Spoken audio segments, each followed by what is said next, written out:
ఇంపార్టెన్సే చెప్తాను, ఎక్కువ చెప్పను. ఒక 5 నిమిషాలు. ఎందుకంటే భజన స్వామి స్వామి నీ భగవంతుని దగ్గరికి చేరాలంటే మార్గాలు ఏవి అని స్వామి అడిగితే, స్వామి సాధన మార్గాల్లో ఈ భజన అనేది ఒకటి. దానికి ఉదాహరణ ఏం చెప్పారంటే, ఒక చెట్టు కింద, చెట్టు మీద పక్షులు కిలకలా కిలరా గొడవలు చేస్తున్నాయి. కింద మనం ఇలా చప్పుడు కొట్టామంటే ఆ శబ్దానికి అవి పారిపోతాయి. అలాగే మనలో ఉన్న కామ క్రోధ మత లోభ మాత్సర్యాలన్నీ కొద్ది కొద్దిగా తగ్గించబడతాయి, ఒకేసారి కాదు. మానవ ప్రయత్నం వల్ల మనకు తగ్గుతాయి, కానీ అది ఒకేతనం వల్లనే కాదు.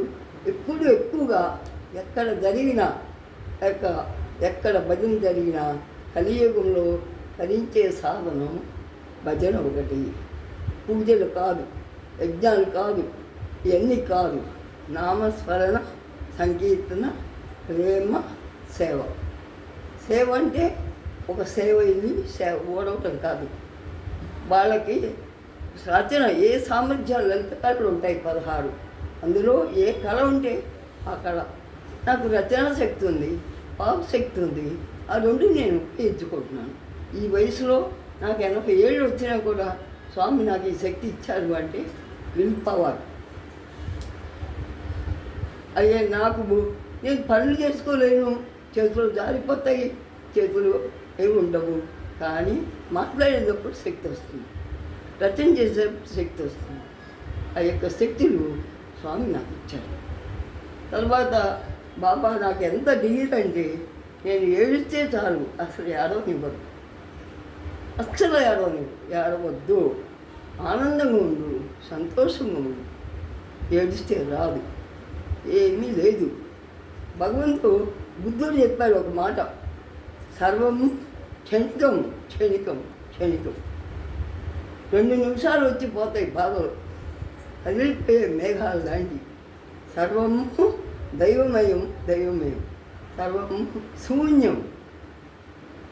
చివరికి చేరేది శూన్య స్థితి. అది ఎవరంటే ఆత్మశక్తి, భగవత్శక్తి. దానికి చేరుకో అని చెప్పాడు గౌతమ బుద్ధుడు. ఎంతమందో మహానుభావులు రాశారు. ఇంకొక చిన్న మాట, ఇంకా మనలో ఉన్న ఆక్యుప్రెషర్ ఇలా కొట్టినప్పుడు చేతి వేళల్లో ఇంకా ఆక్యుప్రెషర్ ఉంటుంది. ఇలా కొట్టినప్పుడు అన్నీ యాక్టివేట్ అయ్యి రక్తం సరఫరా బాగా తగ్గుతుంది, గుండె ధర తగ్గుతుంది, కాళ్ళు నొప్పులు తగ్గుతాయి, అన్నీ తగ్గుతాయి. సర్వం చేతి వేళల్లో, కాలి వేళల్లో. అందుకని కాళ్ళు ఎప్పుడు కూడా ఇలా అడుచుకుంటూ ఉండాలి. బాబా చూడండి భజన చేసేప్పుడు ఎలా ఉంటారు, అందుకని అవి చేస్తూ ఉన్నారు. మూడవది ఇంకోటి ఏంటి అంటే, మనకి ఆరోగ్యం కావాలంటే ఈ భజనలు ఉపయోగపడతాయి. చెవులు శుద్ధి అవుతాయి, కళ్ళు శుద్ధి అవుతాయి, మనసు శుద్ధి అవుతాయి. మనస వాచ కర్మేన ఎవరైతే చేస్తారో వాళ్ళకి నాకు నియర్ అండ్ డియర్. కలియుగంలో నువ్వెవరిని అమ్మ ఎప్పుడుంది మాత్రే నమః, ఓం నమ శివాయ. వాళ్ళందరూ ఇప్పుడు కనిపిస్తున్నారా? నీకు కనిపించేది నీ మొన్నదాకా ఉన్నారు. ఆయన ఎన్ని చెప్పారు, ఎన్ని మహిమలు చూపించారు. ప్రపంచమంతా 290 దేశాలు ఇవాళ మోకరిల్లి ఆయన యేసుక్రీస్తుని నమ్ముతున్నాయి. కానీ మన వాళ్ళు నమ్మరు కొంతమంది. అది ఏంటంటే వాళ్ళ మూర్ఘత్వం, అది పిచ్చితనం, అది దాన్ని వదిలేయండి. ఇంకొకటి సత్సంగతే నిస్సంగత్వం, నిస్సంగతే నిర్మోహత్వం, నిర్మోహతే నిశ్చలతత్వం. సత్సంగానికి వదలకూడదు. నేను ప్రతి బుధవారం సత్సంగం పెట్టుకునేవాడు. అడగండి, మీరింట్లో ఒకసారి, వాళ్ళ ఇంట్లో ఒకసారి, మీరింట్లో ఒకసారి, మా ఇంట్లో ఒకసారి. ఎందుకు?